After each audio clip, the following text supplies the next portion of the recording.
ആലപ്പുഴയിൽ ജില്ലയിൽ മാവേലിക്കരയിൽ സെഷൻ കോടതിയിൽ നിന്ന് ഇന്നത്തെ വിധി അതിനിർണായകമാണ്. കേരളത്തിൽ രഞ്ജിത്ത് ശ്രീനിവാസൻ BJPയുടെ OBC മോർച്ചയുടെ സ്റ്റേറ്റ് ലീഡർ,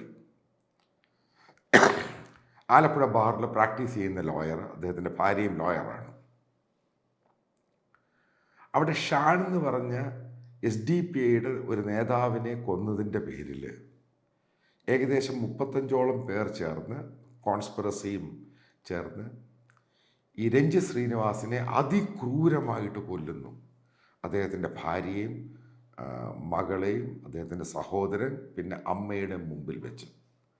ഭാര്യയുടെ സ്റ്റേറ്റ്മെൻ്റ് ഉണ്ട് രാവിലെ ടെലിവിഷനിൽ.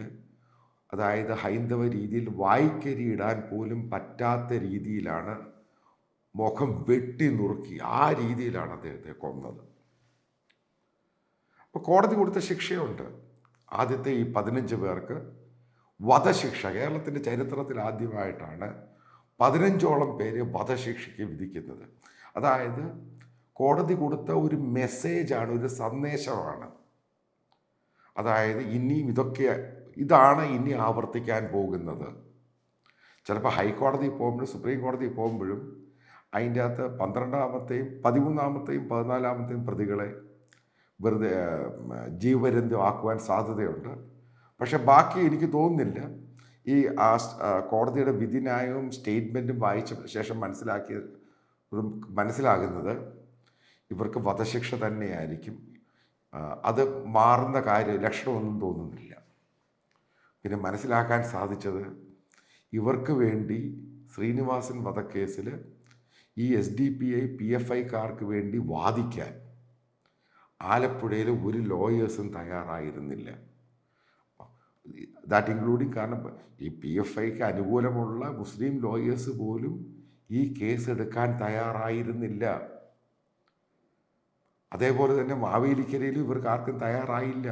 അങ്ങോട്ട് സുപ്രീം കോടതി പോയിട്ട് ഈ കേസ് അങ്ങോട്ട് മാറ്റിയപ്പോൾ പോലും പിന്നീട് കൊച്ചിയിൽ നിന്നാണ് ഒരു ലോയറെ കൊണ്ടുവന്ന് അവർ ഈ കേസ് നടത്തിയത്. അപ്പോൾ അതിൻ്റെ ആ കേസിൻ്റെ ആ പോക്ക് നിങ്ങൾ ആലോചിക്കണം. കാരണം എന്തിനു വേണ്ടിയാണ് രഞ്ജിത്ത് ശ്രീനിവാസിനെ കൊന്നത്? അതാണ് ഒരിക്കലും മനസ്സിലാകാത്ത ഇവരുടെ ഒരു തിയറി, SDPI PFIയുടെ. അതായത് പേരുകൾ, ഹിറ്റ് ലിസ്റ്റ് തയ്യാറാക്കുക, ഓരോരുത്തരുടെയും പേര് തയ്യാറാക്കുക.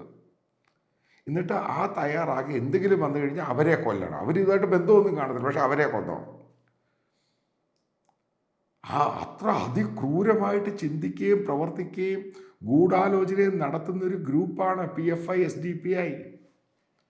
ഞാൻ വേറെ കാര്യം ചോദിക്കട്ടെ. ഈ പറയുന്ന ആലപ്പുഴ തന്നെയാണ് PFI അവലും മലരും കുന്തിരിക്കുമൊക്കെ വെച്ചോണ്ടിരിക്കാൻ പറഞ്ഞത്. ആരെ? ക്രിസ്ത്യാനികളെയും ഹിന്ദുക്കളെയും കൊല്ലും. പബ്ലിക്കായിട്ടല്ലേ പറയുന്നത്, വലിയ മുദ്രാവാക്യമായിരുന്നു. ഈ ആലപ്പുഴ മണ്ണിൽ തന്നെയാണ് സംഭവിച്ചത്. അതും അതിനെ സപ്പോർട്ട് ചെയ്ത PFIയുടെ നേതാക്കൾ. എന്നിട്ട് PFIയെ ബാൻ ചെയ്തു.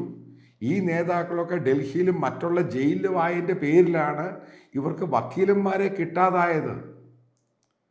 അല്ലെങ്കിൽ അവർ ഈ കേസ് വളരെ സ്മൂത്തായിട്ട് ഇത് കൊണ്ടുപോയനെ. ഇവരെല്ലാം ഡൽഹിയിലും പല ജയിലിലും അകത്താണ്. അതിൻ്റെ പേരിലാണ് ഈ കേസ് യഥാർത്ഥ പ്രതികൾക്ക് ശിക്ഷ കിട്ടിയിരിക്കുന്നത്. നിങ്ങൾ പഴയ കേസുകൾ എടുത്ത് നോക്കുക. ജോസഫ് മാഷിൻ്റെ കേസ് എടുത്ത് നോക്കുക. എന്താണ് അതിൻ്റെ 1-ാം പ്രതിയെ പിടിച്ചത്?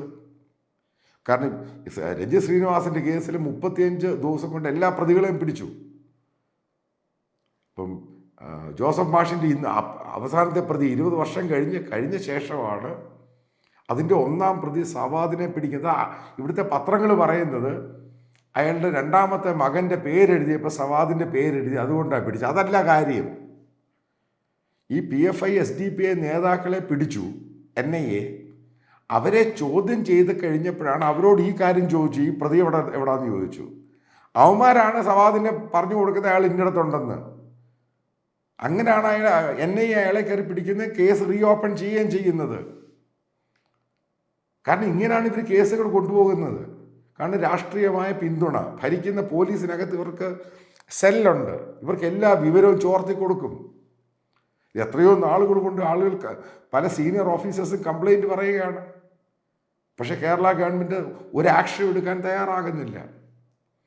ഇപ്പം പല പല പോലീസുകാരും എന്നോട് നേരിട്ട് പറഞ്ഞിട്ടുണ്ട്, ചില SDP ഒക്കെ PFIക്കാരെ പോലീസ് സ്റ്റേഷനിൽ വിളിപ്പിച്ചു കഴിഞ്ഞാൽ വിദേശത്തു നിന്നും പലയിടത്തു നിന്നും 100 കണക്കിന് ഫോണാ വരുന്ന SHOയ്ക്ക് അവനെ പറഞ്ഞു വിടാൻ. വിരട്ട് ഫോൺ. ആ ഫോണൊക്കെ ഇപ്പോൾ അവിടെ പോയി. ഞാൻ ചോദിക്കുക, സ്ഥിരമായിട്ടുള്ള സംഭവമായിരുന്നു കേരള പോലീസിൽ. അതേപോലെ അവർക്ക് ഡൽഹിയിലോ കർണാടകയിലോ ഹരിയാനയിലോ ഒരു PFIക്കാരനെ SDP-കാരനെ ഇതേപോലെ അവർ ഫോൺ ചെയ്യാൻ പറ്റുമോ? ഫോൺ ചെയ്യുന്നവൻ്റെ അവസാനത്തെ ഫോണായിരിക്കും. കാരണം ആ രീതിയിൽ കേരളത്തെ ഒരു റിപ്പബ്ലിക് ഓഫ് കേരള ഇസ്ലാം എന്ന രീതിയിലാക്കി മാറ്റാൻ ശ്രമിച്ചു.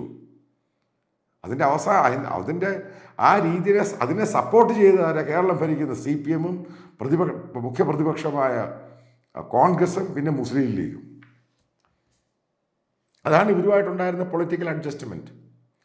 അത് ഏതെങ്കിലും പഞ്ചായത്ത് ഇലക്ഷനിൽ ഞങ്ങൾക്ക് 50 വോട്ടുണ്ട് 100 വോട്ടുണ്ട്, നിങ്ങളുടെ സ്ഥാനാർത്ഥിയെ വിജയിപ്പിച്ചേക്കാം, ഞങ്ങളുടെ പാർട്ടിക്കാരുമായിട്ട് വരുന്ന കേസുകളും പ്രശ്നങ്ങളും ഒക്കെ നിങ്ങൾ ശരിയാക്കി തരണം. ഇതാണ് ഇവരുടെ ഫോർമുല. അതായത് വോട്ട് ബാങ്ക് പൊളിറ്റിക്സിൻ്റെ ഫോർമുല.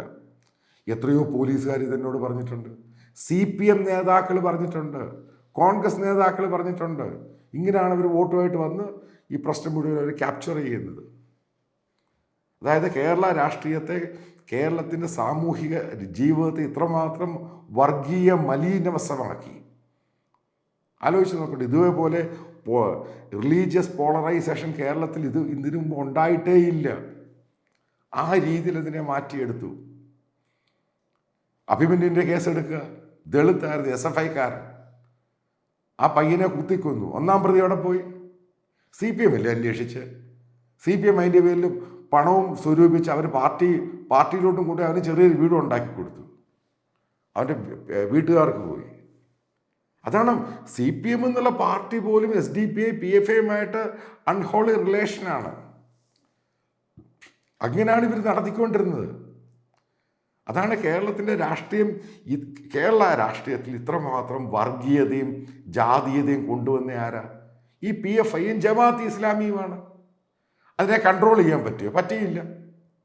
അവർക്ക് പല തലത്തിലും CPM ആണെങ്കിലും കോൺഗ്രസ് ആണെങ്കിലും മുസ്ലിം ലീഗിൻ്റെ സപ്പോർട്ട് കിട്ടുന്നുണ്ട്. കാരണം ഇവർക്ക് ഇത്ര വോട്ടുണ്ട്, വോട്ട് ജയിക്കാൻ പറ്റും. കേരളത്തിൽ അക്രമം അഴിച്ചുവിടുമായിരുന്നു ഈ ഒരു കൂട്ടര്. ഇവരെന്താ ഡിമാൻഡ്? CAA സമയത്ത് കേരളത്തെ ഒരു സെപ്പറേറ്റ് റിപ്പബ്ലിക് ആക്കണം, കേരളം പ്രത്യേക ഒരു രാജ്യമാക്കണം. എന്താ SDP PFIയുടെ നേതാവ് പത്രസമ്മേളനത്തിൽ പറഞ്ഞത്? 50 വർഷം കഴിയുമ്പം കേരളത്തിൽ ഇന്ത്യയെ ഇസ്ലാമിക രാജ്യമാക്കി മാറ്റണം, SDP ആയിരിക്കും ഇന്ത്യ ഭരിക്കുന്നത്. ആലോചിച്ച് നോക്കുക. അതിനെതിരെ എത്ര പേര് പ്രതികരിച്ചു? കാരണം പ്രതികരിക്കാൻ പേടി. ഇനി ഡൽഹിയിലെ കാര്യം പറയാം. ഡൽഹിയിൽ ഇവർ തിഹാർ ജയിലിൽ ഒത്തിരി പേര് കിടപ്പുണ്ട്. ഈ ഡൽഹിയിൽ ഹൈക്കോടതിയിലും മറ്റ് പല കോടതികളിലും ഹാജരാകാൻ നല്ലൊരു വക്കീലിനെ അവർക്ക് കിട്ടുന്നില്ല. ആൾക്കാർ റെഫ്യൂസ് ടു, അവരുടെ വക്കാലത്തെടുക്കാൻ തയ്യാറല്ല. കാരണം അങ്ങനെയാണ് വർഗീയത എന്ന് പറയുന്ന സംഭവത്തെ കേരളത്തിൽ ഇത്രമാത്രം മലീനസമായ രീതിയിലാക്കുകയും ജനങ്ങളെ തമ്മിലടിപ്പിക്കുകയും കലാപം ഉണ്ടാക്കാൻ ശ്രമിക്കുകയും ചെയ്തതാണ് PFI, SDP, ജമാഅത്ത് ഇസ്ലാമി. ആർക്കാണ് സംശയം?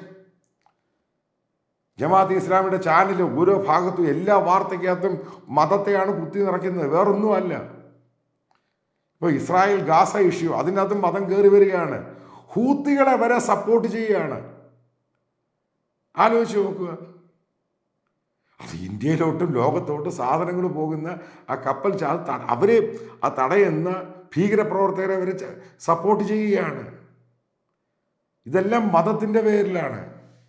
അപ്പം കേരളത്തെ ഇത്രമാത്രം വിഷം തുപ്പുന്ന രീതിയിലോട്ടാക്കി മാറ്റുവാൻ ശ്രമിച്ചു. അവരുടെ സ്പെസിഫിക് ടാർഗറ്റ് ആരായിരുന്നു? ഹിന്ദുക്കളും ക്രിസ്ത്യാനികളും. അതുകൊണ്ടാണല്ലോ മലരും അവലും കുന്തിരിക്കവും. ഇതാണ് ഉണ്ടായത്. ഇന്ത്യ എന്ന് പറയുന്ന ഒരു സ്റ്റേറ്റ്, ഇന്ത്യ എന്ന് പറയുന്ന ബനാന റിപ്പബ്ലിക് അല്ല. ഇന്ത്യക്ക് പല ഏജൻസികളുണ്ട്.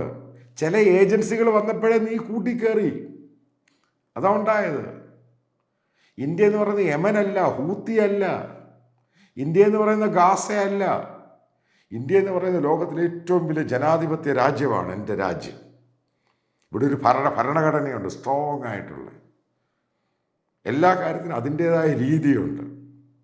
അപ്പം അവിടെ കയറി ഈ അക്രമവും വർഗീയതയും മാത്രം കാണിച്ച് ആൾക്കാരെ തട്ടാം, വെട്ടാം, കുന്തിരിക്കും, അവല്, ഇത് എന്തൊരു ഭീഷണിയായിരുന്നു ഒരു റോഡുകളിലൊക്കെ നടത്തിക്കൊണ്ടിരുന്നത്. എവിടെ പോയി? ഇപ്പം 15 പേർക്ക് വധശിക്ഷ കിട്ടിക്കഴിഞ്ഞപ്പോൾ ഒരു മെസ്സേജ്, ഒരു സന്ദേശമാണ് നിങ്ങൾക്ക് തന്നിരിക്കുന്നത്. അതായത് നിന്റെ പുറകിൽ നിന്ന് ഞങ്ങൾ മാറില്ല, ഇന്ത്യ എന്ന രാജ്യം എന്താണെന്ന് നിനക്ക് കാണിച്ചു തരും. അതാണ് മെസ്സേജ്. അതിനെ അനുകൂലിക്കുന്ന കുറച്ച് പേരുണ്ട്, അവർക്കും കൊടുക്കുന്ന മെസ്സേജാണിത്. അങ്ങനെ വെറുതെ ഒന്നും പോകുന്ന സംഭവമല്ല. ഈ രാജ്യം എന്താണെന്ന് കാണിച്ചു തരും. അതാണ് ഈ മെസ്സേജിൽ, ഈ ജഡ്ജ്മെൻറ്റിൽ കൂടെ ഇന്ത്യക്കും കേരളത്തിലുള്ള ഓരോ മലയാളികൾക്കും മനസ്സിലാകേണ്ടത് ഇന്ത്യ എന്ന് പറയുന്ന ദൃഢമായ രാഷ്ട്രമാണ്. രണ്ടുപേര് വന്ന് എന്തെങ്കിലും തോന്നിവാസം വിളിച്ചു പറഞ്ഞ് രണ്ട് കൊലപാതകമൊക്കെ നടത്തി കഴിഞ്ഞാൽ അങ്ങ് ഭീഷണിയായിട്ട് പോകുന്ന ധാരണയൊന്നും വേണ്ട. അതാണ് ഇന്ത്യ. അതാണ് ഫൗണ്ടിങ് ഫാദേഴ്സ് ഇന്ത്യ എന്ന രാജ്യത്തെ ഉണ്ടാക്കിയെടുത്തത്. അപ്പം അതിൽ നിന്ന് ഇന്ത്യ ഒരിക്കലും വ്യതിചലിക്കുവാൻ സാധിക്കുകയില്ല.